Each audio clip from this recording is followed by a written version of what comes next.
Neste nosso mergulho de hoje, a gente vai pegar uma montanha de informações sobre a neuropsicologia das demências e extrair o que realmente importa. E a nossa missão hoje é justamente descomplicar esse tema. Mapear o que separa o envelhecimento natural do patológico, sabe? Super importante, principalmente para quem está na graduação, na pós ou focando pesado nos concursos da área. Com certeza. A gente vai detalhar os perfis das principais demências e entender o papel da avaliação neuropsicológica no diagnóstico diferencial. Tudo muito focado na prática clínica, sem ficar citando fontes ou autores específicos, mas indo direto ao ponto do conhecimento consolidado. Perfeito. Então vamos começar pelo marco zero. Antes de falar das doenças em si, a gente precisa entender o terreno onde tudo isso acontece, que é o cérebro que envelhece.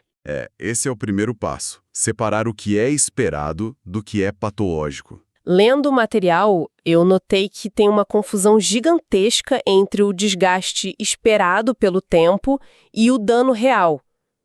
Tipo, se eu chego aos 80 anos e começo a esquecer o nome de um conhecido aqui ou ali, ou demoro mais para processar um texto, isso já é o começo do fim? Não, de jeito nenhum. E aqui a gente precisa fixar dois conceitos que são, assim, os pilares de tudo. A senescência e a senilidade. Tá, e qual a diferença prática? Bom, o que você descreveu aí é a senescência. É o processo de envelhecimento fisiológico, natural e esperado da nossa biologia mesmo. Tipo a pele perdendo elasticidade ou a pessoa perdendo massa muscular. Exatamente. E os cabelos brancos? O cérebro também tem os seus cabelos brancos, sabe? Tem uma perda natural do volume cerebral, uma alteração ali na substância branca. Que é tipo o cabeamento que conecta as áreas do cérebro, né? Isso, perfeito. O cabeamento fica um pouco mais lento. O declínio cognitivo na senescência é super gradual. Ele começa sutilmente e dá uma acelerada depois dos 70 anos. Mas como isso se traduz no dia a dia? Porque o cabelo branco a gente vê no espelho de cara. E no cérebro? Aparece bastante na velocidade de processamento e na atenção dividida.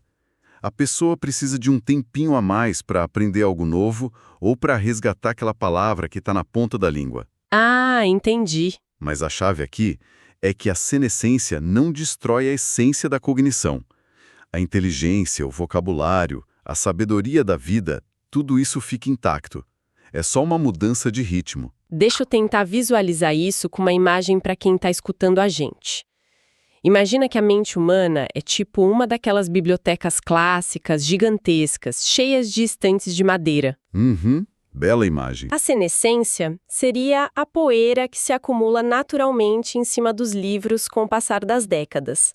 Deixe a leitura um pouquinho mais lenta, você tem que limpar a capa antes de abrir, talvez a luz não ajude tanto, mas se você tiver paciência, a história inteira continua lá. Nenhuma página sumiu. Olha, essa é uma analogia perfeita para a senescência. E pegando carona na sua biblioteca, a gente entra na senilidade. Que seria o quê? O prédio caindo? Quase isso. A senilidade não é natural do tempo.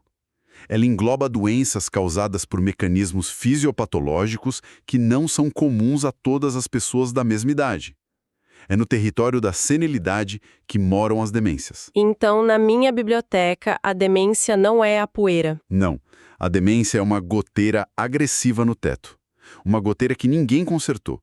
A água entra, encharca os livros, dilui a tinta, apodrece o papel e apaga o texto, de um jeito irreversível. Nossa, pesado. E essa goteira pode passar despercebida por muito tempo, né? O que me leva a uma questão crítica. Lendo sobre os critérios diagnósticos do DSM-5, eu vi que para algo ser classificado formalmente como demência, não basta ir mal num teste de memória.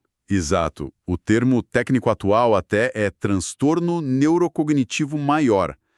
E não basta só a memória falhar. Tem uma exigência ali de que esse declínio interfira na autonomia da pessoa. Mas cá entre nós, a autonomia é uma palavra tão subjetiva, como é que a gente transforma isso em um dado clínico? Esse é talvez o maior desafio da nossa avaliação. O DSM-5 exige que pelo menos 2 funções mentais estejam comprometidas, tipo memória e linguagem, ou memória e função executiva. Tá, e tem que descartar outras coisas também, né? Sim, crucial. Esse quadro não pode ser explicado por um delirium, que é um estado confusional agudo, ou por um transtorno psiquiátrico maior.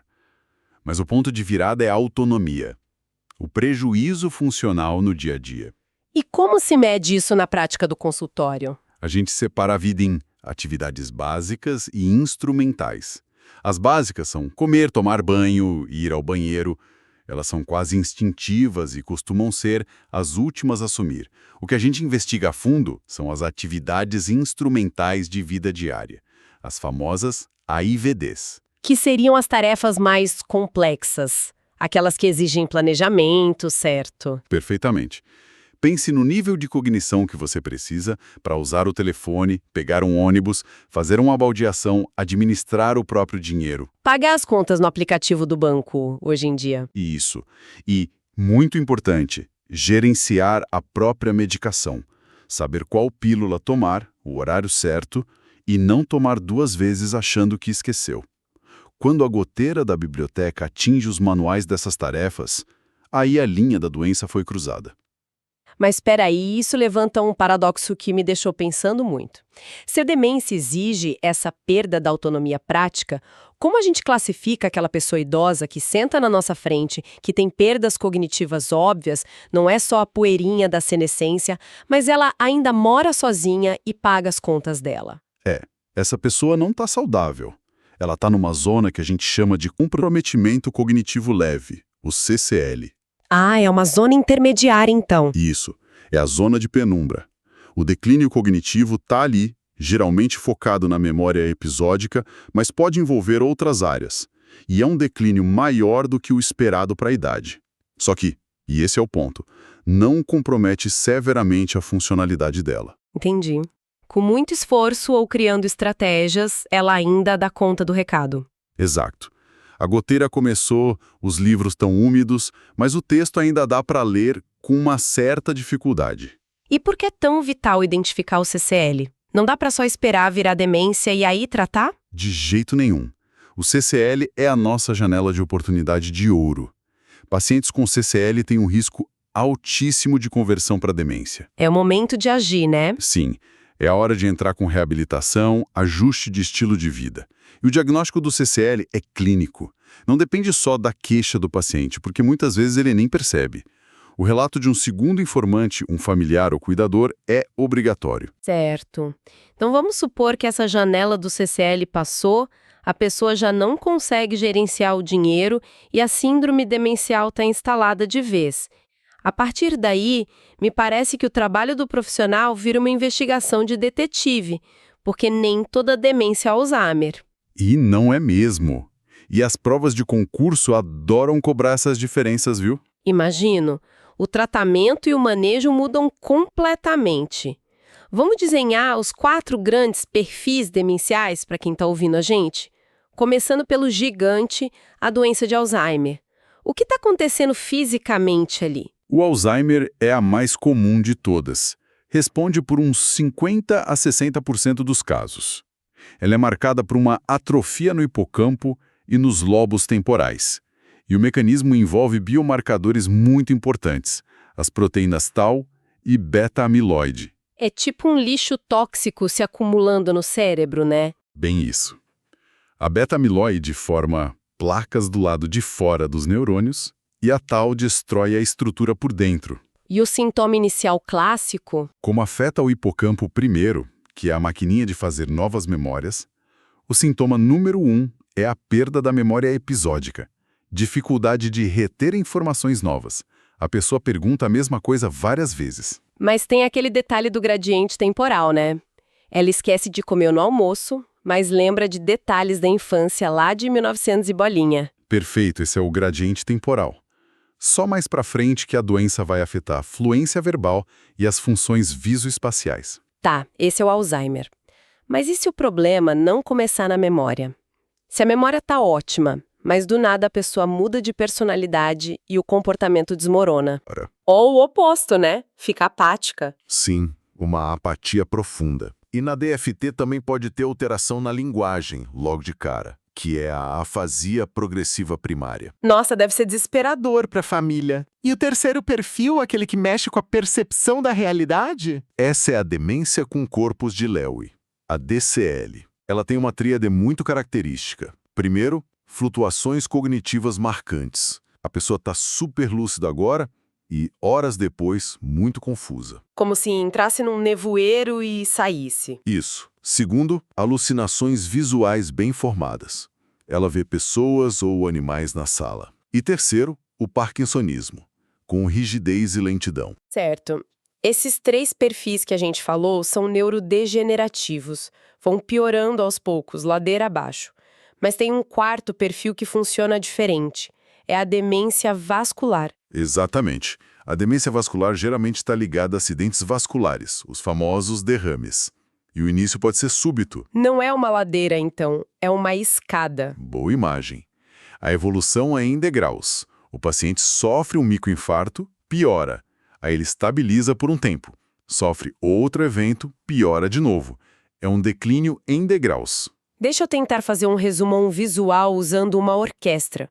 Se o cérebro fosse uma orquestra, no Alzheimer, o maestro perde as partituras e esquece como toca. Na fronte temporal, os músicos enchem a cara, ficam desinibidos e tocam tudo fora do tom. Bem isso. Na corpus de Lewy, a luz do teatro pisca, cria ilusões e os músicos ficam com os movimentos rígidos. E na vascular, alguns instrumentos simplesmente quebram do nada no meio da música. Genial. Essa síntese ajuda demais na hora de memorizar para os concursos. Que bom que curtiu.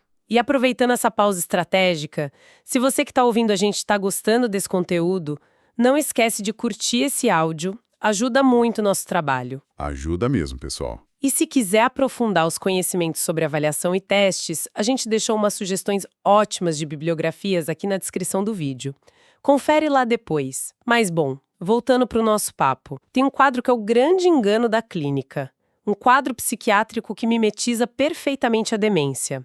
A depressão no idoso. Ah, a famosa pseudodemência. Na psiquiatria geriátrica a gente tem os 3 Ds: demência, delírio e depressão. A depressão confunde muito porque o idoso deprimido apresenta um declínio cognitivo forte. A cabeça tá tão cheia de angústia que não sobra energia para prestar atenção em nada, né? E sem atenção não tem memória. Exatamente. Mas o diagnóstico diferencial clássico está em como o paciente se apresenta. Na depressão, o início dos sintomas é mais curto e dá para identificar mais ou menos quando começou. E a atitude do paciente muda muito também, eu vi nas fontes. Muda totalmente. O idoso deprimido enfatiza e detalha as queixas dele. Ele chora, ele diz que a memória está horrível.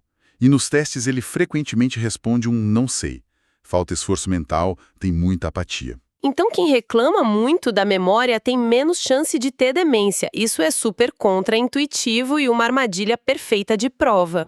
E a pegadinha clássica. O idoso com demência costuma minimizar ou ocultar os déficits. O Alzheimer, por exemplo, tira o insight da pessoa, a crítica. Ela não percebe a própria perda. A gente chama isso de anusognosia. Ele chuta, inventa história no teste para disfarçar porque para ele tá tudo bem. Sensacional essa diferença. Sim, é o que salva o diagnóstico clínico. E, falando em diagnóstico, como é que o profissional organiza esse raciocínio na prática? Porque tem um mito de que a avaliação neuropsicológica é só aplicar um monte de teste, olhar o gabarito e pronto. Ah, isso é um erro enorme. O Conselho Federal de Psicologia bate muito nessa tecla. A avaliação psicológica é um processo amplo e estruturado. A testagem é só uma das etapas. Avaliar não é sinônimo de aplicar teste. De forma alguma. A gente usa fontes fundamentais de informação, tipo entrevistas super detalhadas, anamnese com os familiares, protocolos de observação do comportamento e, claro, os testes aprovados pelo SATEPSI. E além do que o psicólogo faz, tem as fontes complementares, né? Sim, exames médicos, neuroimagem, tipo ressonância magnética e PET scan, além de exames laboratoriais para buscar os biomarcadores que a gente comentou. E quando a gente fala dos testes de rastreio, quais são os mais comuns e o que eles medem de verdade? Eu leio muito sobre o MEM. O MEM é o mini-exame do estado mental. Ele rastreia várias áreas de forma rápida. Tem também o teste do desenho do relógio, a fluência verbal por categorias, tipo falar nomes de animais, e o teste de nomeação de Boston. Me explica esse de fluência verbal dos animais. Parece só medir vocabulário. Engana, né? Na verdade, ele exige muito do lobo frontal e das funções executivas, porque não é só lembrar o animal. O cérebro tem que criar uma estratégia de busca para falar muitos em um minuto. E os testes de memória clássicos? A gente usa muito de lembrar e reconhecer listas de palavras com atraso. Mas o segredo de qualquer teste não está no número solto que ele gera. A funcionalidade pré-mórbida e a escolaridade são fundamentais para interpretar o resultado. Deixa eu ver se eu entendi. Um paciente tira 24 no MIM. É um número cego no vácuo. Se for um idoso analfabeto, esse 24 pode ser excelente e o topo do normal para ele por causa da base estrutural. Perfeito. Mas se esse mesmo 24 vem de um idoso que tem doutorado, poliglota, que sempre leu muito, aí é um sinal de alerta gravíssimo. Exatamente. O número do teste não diz nada se a gente não conhecer a história de vida daquele cérebro. Pessoas com muita escolaridade têm uma reserva cognitiva alta. Elas criam caminhos alternativos no cérebro. Então, para esse doutor cair para 24 pontos, a doença já fez um estrago gigante na reserva dele. Ele caiu de uma altura muito maior. Por isso que a história de vida calibra o teste sempre. Sensacional. Bom, chegando ao final do nosso mergulho de hoje, acho que dá para a gente fazer uma síntese acolhedora de tudo isso. O grande aprendizado aqui é que a neuropsicologia das demências exige um olhar investigativo duplo do profissional. É um olhar bifocal. A gente precisa sim olhar para a perda cognitiva através das lentes dos testes, mas precisa obrigatoriamente tirar essa lente e olhar para a vida real do paciente. Avaliar a autonomia dele, escutar os familiares de quem está nos escutando. A gente viu pelas fontes que os biomarcadores, como a proteína beta-amiloide, podem aparecer lá no cérebro anos ou até décadas, antes do primeiro sintoma de memória das caras. Sim, a fase pré-clínica é longa. Pensa nisso. Se a medicina avançar a ponto de ser normal prevermos o Alzheimer num exame de sangue aos 40 anos de idade, o papel da psicologia vai sofrer um terremoto. Nossa, muda tudo. Deixa de ser só diagnóstico e reabilitação de alguém que já está esquecendo e passa a ser preparar emocional e cognitivamente um paciente totalmente lúcido e produtivo para um futuro que ele sabe que vai desmoronar. Como a nossa área se prepara para uma bomba ética e emocional dessas? É uma reflexão pesada e muito necessária para o futuro da nossa profissão. Fica aí o pensamento para vocês continuarem desbravando o assunto. Quero agradecer demais a companhia de quem ficou com a gente até aqui neste áudio. Revisem o conteúdo, façam suas anotações e, claro, sigam o canal para não perder os nossos próximos conteúdos do Psi em áudio. Até o próximo mergulho, pessoal! Um abraço, pessoal. Até mais.